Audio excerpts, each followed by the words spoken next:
कहानी की शुरुआत होती है जब आधी रात को घायल मैक शहर में भाग रहा था। पुलिस से बचने की कोशिश करते हुए वो एक गली में गिर गया और हंसने लगा। उसने सोचा कि अब तो नहीं बच पाऊंगा। अचानक उसका गिरा हुआ खून हवा में तैरने लगा और एक रहस्यमयी हुडी पहने हुए आदमी सामने आया। उसने कहा कि मैं तुझे जिंदा रखूंगा अगर तुम मुझे अपनी वफादारी दे। मैक के पास कोई रास्ता तो था नहीं, तो उसने हाँ कह दिया। उस अनजान शख्स ने अपनी ताकत से उसे उठाया और अचानक से न जाने कुछ ऐसा हुआ कि मैक का शरीर चमकने लगा। वो दर्द से चीख रहा था। जब पुलिस उस गली तक पहुंची तो उन्हें सिर्फ दीवार पर बहता खून मिला। जल्दी ही सड़कों पर अफरा तफरी मच गई। लोग हर तरफ मरने लगे, दरिंदे जैसे मॉन्स्टर्स के हाथों। वो अनजान आदमी एकदम शांत खड़ा ये सब कुछ देख रहा था। आग के बड़े बड़े शोले सब कुछ जलाकर राख कर रहे थे। फिर खुलासा हुआ कि ये सब कुछ एक विजन थी जो कि चैन नाम के एक मॉन्क ने देखी थी। उसने तुरंत अपना सामान समेटा और अपने गुरु से कहा, मेरे पिता जिन्हें नेक्रोमेंसर भी कहा जाता है वो धरती पर लौट आए हैं। मुझे उन्हें रोकने के लिए जाना होगा। तभी हम जेक नाम के एक आदमी को देखते हैं जो अपने परिवार के साथ छुट्टियां मनाने बैंकॉक आया था, लेकिन यहाँ भी उसके ऑफिस से लगातार फोन आ रहे थे। उसकी पत्नी प्रैंग ने उसे डांटा और याद दिलाया कि अपने परिवार पे भी थोड़ा ध्यान दो। जेक ने वादा किया कि अब वो पूरा ध्यान अपने परिवार पर ही देगा। जब उसने पलट कर देखा तो उसकी बेटी गायब हो गई थी। दोनों शहर के कोने कोने में पागलों की तरह उसे ढूंढने लगे। दौड़ते दौड़ते उन्हें लू मिल ही गई जो एक पुल पर चैन से बात कर रही थी। उन दोनों ने लू को डांटा अकेले भागने के लिए और चैन का शुक्रिया अदा किया, लेकिन चैन पहले से ही जेक का नाम और चेहरा पहचानता था। चैन ने कहा कि हमारा मिलना तो तय है और जेक वही है जो मौत के वक्त में पैदा हुआ था जब चांद खून जैसा लाल था। उसने जेक को कीपर ऑफ द गेट्स के नाम से बुलाया और चेतावनी दी कि जेक को बड़ी मुश्किलों का सामना करना होगा और हो सकता है कि उसे सब कुछ खोना पड़े। जेक को लगा कि चैन कोई पागल आदमी है और अपने परिवार के साथ वहां से चला गया। बाद में मॉल में लू की आइसक्रीम उसकी टी शर्ट पर गिर गई तो प्रैंग उसे बाथरूम में ले गई साफ करने के लिए। उसी वक्त मैक मॉल में आया और एक आदमी से टकरा गया। उसने अपना लॉलीपॉप उस आदमी को पकड़ाया और फिर बंदूक निकालकर उसे गोली मार दी। लोगों ने घबराकर भागना शुरू कर दिया। मैक अंधाधुन गोलियां चला रहा था। शॉपिंग करने आए लोग और एम्प्लॉयज दोनों इस गोलीबारी में मारे गए। लोगों की भीड़ एग्जिट की तरफ भागने लगी, लेकिन जेक उस भीड़ को धक्का मारकर अपने परिवार तक पहुंचा। उसने उन्हें कहा कि बाथरूम में ही छुपे रहना, मैं लोगों की मदद करने जा रहा हूँ। इसी दौरान ऑफिसर एरिड भी मॉल के अंदर आ गया। जेक ध्यान से छुपते छुपते घूम रहा था और लोगों को छुप कर रहने की चेतावनी दे रहा था। जब मैक एक खून लगी डॉल में उलझा हुआ था तब जेक सामने आया, अपनी बंदूक निकाली और कहा कि अपना हथियार नीचे फेंको। मैक बिल्कुल बेपरवाह लग रहा था, मानो उसे ऐसा लगता हो कि वो मर ही नहीं सकता और अब वो उस डॉल का इस्तेमाल करके जेक से बच्चे जैसी आवाज में बात कर रहा था। जेक ने धमकी दी कि अगर मैक ने सरेंडर नहीं किया तो वो उसे मार डालेगा। मैक अचानक से गोलियां चलाने लगा और जेक को फिर से छुपना पड़ा। पास ही में एक रोती हुई लड़की फोन चलाने की कोशिश कर रही थी ताकि वो मदद बुला सके, लेकिन देखते ही देखते मैक ने उसे भी गोली मार दी। बाहर पुलिस और आग बुझाने वालों की एक पूरी टीम ने मॉल को घेरा हुआ था। जेकब मैक को पागल कहकर उसे उकसाने लगा कि इसका ध्यान तो भटके और मौका देखकर उसने फटाक से गोली चला दी, जिसके बाद मैक घुटनों पर गिर पड़ा। एरिड उसके पीछे आ गया, लेकिन मैक फिर भी बेपरवाह लग रहा था, मानो उसके ऊपर गोली का कोई असर ही नहीं हुआ। उसने जेक का शुक्रिया किया उसे मारने के लिए, ये कहते हुए कि अब उसका काम पूरा हुआ और कीपर वापस आ चुका है। अचानक मैक का शरीर जलने लगा और वो ब्लास्ट हो गया। पूरी इमारत हिलने लगी। मॉल के ऊपर का धुआं एक दहाड़ती हुई खोपड़ी बन गया और आग शहर के हर कोने में फैलने लगी। प्रैंग लू को बाथरूम से खींचकर बाहर ले आई और दोनों भागकर निकले, लेकिन सामने एक फायर ट्रक क्रैश हो गया और लोग एक दूसरे पर हमला करने लगे। एक फायरमैन भी एक आदमी को चाकू से मार रहा था। प्रैंग और लू के पास अब कोई दूसरा रास्ता नहीं था, तो वो दोनों मॉल में वापस घुस आई। दोनों बड़े ध्यान से छुपे छुपे घूम रहे थे। उन्होंने देखा कि एक आदमी लगातार किसी का सर काउंटर पर पटक रहा था और फ्रंट डेस्क पर एक लाश पड़ी थी। अचानक एक पागल आदमी ने कोने से निकलकर उस पर हमला कर दिया। प्रैंग ने एक मैनिकन उस पर मार दिया और उसका सर प्लास्टिक के हाथ से फोड़ दिया। फिर प्रैंग और लू एस्केलेटर की तरफ भागे, लेकिन और भी पागल लोग उनके पीछे आने लगे। प्रैंग ने लू को एस्केलेटर के साइड में बैठाकर नीचे स्लाइड करवा दिया। जबकि वो खुद सीढ़ियों से आई और मैनिकन का हाथ लेकर अटैकर्स से लड़ती रही। लू नीचे पहुंची लेकिन एक आदमी ने उसे पकड़ लिया। घबराकर प्रैंग ने तुरंत एक दुश्मन को गिराया और दूसरे को मारकर अपनी बेटी को बचा लिया। दोनों भागकर एक के पीछे एक दरवाजे तक पहुंची। तभी एक बस वहां रुकी। ड्राइवर जैसे ही बाहर निकला तुरंत किसी और ने उसके ऊपर हमला कर दिया। लड़ाई शुरू हो गई। प्रैंग किसी तरह से अपनी बेटी के साथ बचने की कोशिश कर रही थी, लेकिन हर तरफ हिंसा, हथियार, आग और कार क्रैश हो रहे थे। बहुत भागने के बाद वो एक ग्रोसरी स्टोर में छुप गए। प्रैंक का मोबाइल काम नहीं कर रहा था तो वो ध्यान से छुपकर स्टोर के फोन तक गई। उसने काउंटर पर पड़ी लाश पर ध्यान नहीं दिया, लेकिन वो फोन भी काम नहीं कर रहा था। तभी एक डरावना आदमी दुकान में घुस आया। उसने दुकान का कुछ सामान नीचे फेंका और फिर लाश की जांच करने लगा। फिर वो इधर उधर देखने लगा कि कोई है तो नहीं। लू लगातार उससे बचने के लिए छुपती हुई घूम रही थी, लेकिन जब बाहर एक लाश खिड़की से टकराई तो डर के मारे लू के मुंह से आवाज निकल गई। उस अजनबी ने लू को देख लिया। जब वो हमला करने ही वाला था तो प्रैंक पीछे से आई और उसे मार गिराया। उधर जेक और एरिक होश में आए और समझ नहीं पा रहे थे कि ब्लास्ट के इतने नजदीक होने के बाद भी वो बच कैसे गए। जेक और एरिक ने देखा कि आसपास कोई लाश नहीं है। जेक ने एक आदमी को अपने नजदीक ही खड़ा देखा, लेकिन जैसे ही पलक झपकी वो गायब हो गया। एरिक को कुछ खून के दाग मिले और महसूस हुआ कि ये दाग तो बहुत पुराने हैं। जब उन्हें कुछ आवाजें सुनाई दी तो वो जांचने चले गए और एक औरत उन्हें दिखी जिसके हाथ में चाकू है। उसने पलटकर अपना डरावना चेहरा दिखाया और एरिक पर झपट पड़ी। उसे चाकू घोंपकर मार डाला। जेक ने जब गोली चलाई तो गोलियों का असर ही नहीं हो रहा था। औरत ने उस पर भी हमला किया और लड़ाई शुरू हो गई। बड़ी मुश्किल से जेक ने उसका सर पटक कर उसे बेहोश कर दिया। इसके बाद जेक भागकर छुप गया, लेकिन वो औरत तुरंत समझ गई और उसे ढूंढने लगी। अचानक उसके हाथ पांव लंबे हो गए और वो छत पर चलने लगी। जेक छुप छुप कर घूम रहा था, लेकिन उस औरत ने उसे ढूंढकर खींच लिया। जेक ने फिर से गोली चलाई, लेकिन उस अजीबोगरीब औरत पर कोई असर नहीं हुआ और अब वो जेक को भी चाकू से मारने की कोशिश करने लगी। घबराकर जेक ने जोर लगाकर उसे धक्का दिया और फिर से भाग निकला। वो दौड़कर जल्दी से बाथरूम में गया, लेकिन उसे अपना परिवार वहां पर नहीं मिला। मॉल के बाकी हिस्सों में ढूंढते हुए जेक ने देखा कि सारा खाना सड़ चुका था। तभी उस औरत ने फिर से हमला कर दिया। जेक ने उस पर कुर्सी से हमला करके वहां से निकलने की कोशिश की। उस औरत ने तुरंत उसका रास्ता रोक लिया तो जेक ने आसपास लटके हुए तार पकड़ के उसे बांध दिया और सजावट की एक चीज से कस दिया। उसने उस औरत के ऊपर कई बार किए, लेकिन असर नहीं हुआ तो वो उसे वहीं छोड़कर भाग गया। उधर प्रैंग और लू स्टोर से निकलकर बस स्टेशन तक पहुंची, जहां लोग अभी भी एक दूसरे पर हमला कर रहे थे। उन दोनों ने छुप छुपा कर वहां से निकलने की कोशिश की। एक आदमी ने उनका रास्ता रोका तो वो बस के नीचे से रेंग कर निकल गई। लू ने एक गाड़ी देखी जिसमें कुछ नॉर्मल लोग उन्हें बुला रहे थे। उसने सही मौके का इंतजार किया और फिर दौड़कर उस गाड़ी की तरफ चली गई। ड्राइवर ने कहा कि बस चल सकती है, लेकिन उसकी चाबी बाहर गिर गई है और कोई लेने की हिम्मत नहीं कर पा रहा। प्रैंक तुरंत भागकर चाबी उठा लाई, लेकिन जैसे ही वापस आने लगी दो पागल आदमी उसे खींचकर पीछे ले गए। लू ने रोते हुए अपनी माँ का हाथ पकड़ने की कोशिश की, लेकिन हाथ छूट गया। तभी एक पैसेंजर हिम्मत करके बाहर आया और दोनों आदमियों से लड़कर प्रैंक को बचा लिया। प्रैंक अपनी बेटी के पास लौट आई और ड्राइवर को चाबी दी। आखिरकार बस तो चल पड़ी, लेकिन वो पैसेंजर उन पागल लोगों के हाथों मारा गया जिनसे उसने प्रैंक को बचाया था। बस ज्यादा दूर नहीं जा पा रही थी क्योंकि रास्ता छोड़ी हुई गाड़ियों से ब्लॉक हो रखा था। इसीलिए प्रैंक और लू फिर से पैदल चलने लगे।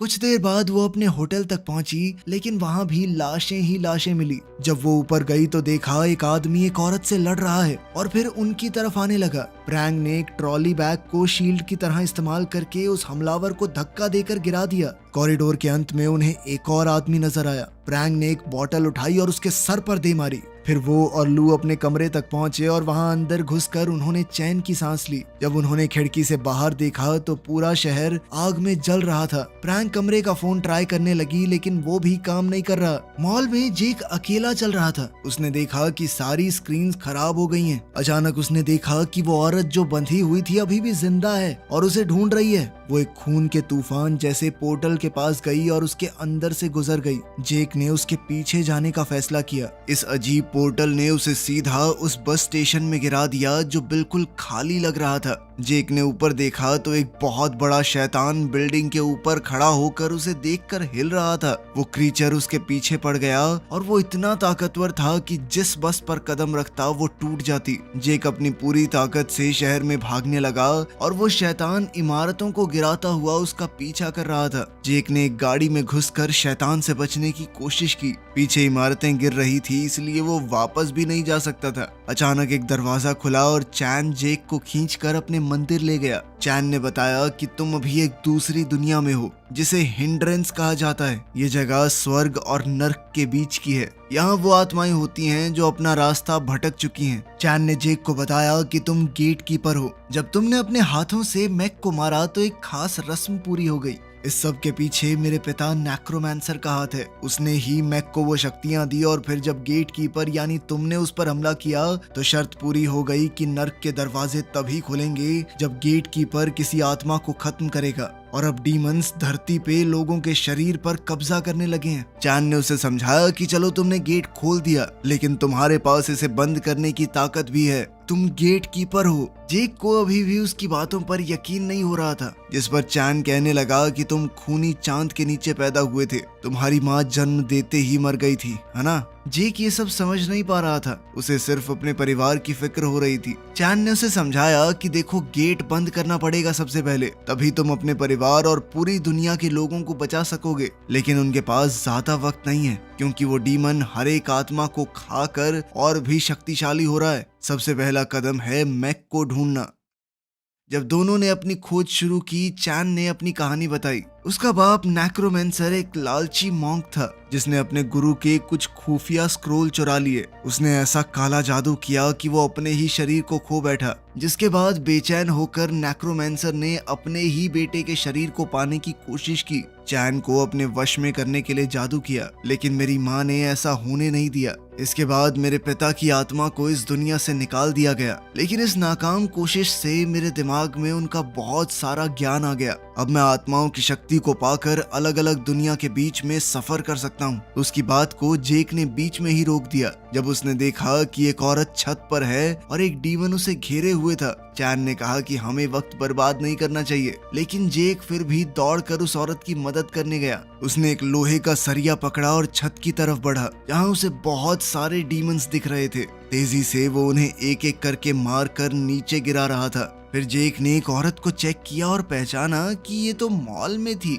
वो औरत रो रही थी जो कुछ हुआ उसे याद करते हुए। वो पछता रही थी कि उसने अपने पति को धोखा दिया। यही वजह थी कि उसकी आत्मा अभी भी भटक रही है। तभी अचानक एक बड़ा सा डीमन पास आया और बिल्डिंग को तोड़ना शुरू कर दिया। जेक ने उसे देखकर लड़की का हाथ पकड़ा और उसे खींचकर भागने लगा, लेकिन डीमन ने लड़की को पकड़ लिया और उसे खा गया। डीमन के चले जाने के बाद जेक फिर से चैन से मिला। उसने चैन को बताया कि लड़की को खुद भी पता नहीं था कि वो मर चुकी है। जेक को याद आया कि मॉल में जो धमाका हुआ था वो बहुत बड़ा था। अब उसे लग रहा था कि वो खुद भी मर चुका है और वो भी ये बात नहीं जानता। चैन ने बताया कि ये एकदम सच है। ये सुनकर जेक टूट गया। अपने परिवार के बारे में सोचकर रोने लगा। चैन ने उसे समझाया कि वो एक खोई हुई आत्मा बन गया है, लेकिन अभी सब कुछ खत्म नहीं हुआ। तुम खास हो अभी भी धरती पर जा सकते हो एक कवच का इस्तेमाल करके। जेक और चैन जब शहर पार कर रहे थे, उन्हें एक उड़ता हुआ राक्षस उनका पीछा करता हुआ दिखा। वो दोनों तुरंत एक बिल्डिंग के अंदर दौड़े, लेकिन वहाँ और भी ज्यादा राक्षस मौजूद थे।